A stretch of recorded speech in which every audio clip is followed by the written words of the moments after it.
Why should the American public have to foot the bill for foreign kids from other countries to get a public school education in the United States when they're not even American citizens? Now, the thing is those of us who are on fixed incomes, do I need to go through the labels? Yes. United States military veterans, senior citizens, people on welfare, fixed incomes, no income, low income, housewives. Why should we have to foot the bill for foreign people from other countries for their kids to get an education? That means training teachers who have to speak different languages other than English. And that makes costs then go higher. So, and why should we provide the means through nonprofit and charitable giving for these charter schools and private schools?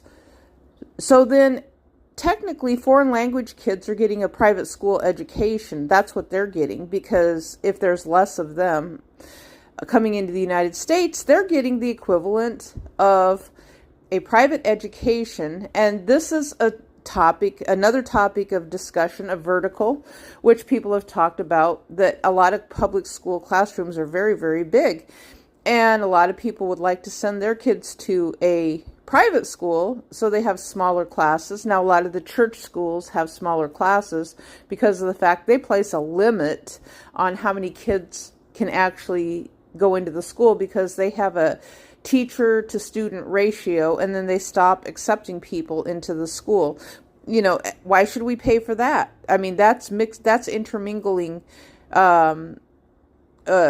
state, government, and church, which government and church, they've always talked about the separation of church and state. And so how about a separation of state and foreigners too? You know, put them in that category, separation of state and foreigners, because we're already homeless. Anybody who's on welfare and you have money taken away, you're already homeless, aren't you? Anybody who's on fixed income, you have money taken away, we have inflation, you're already homeless.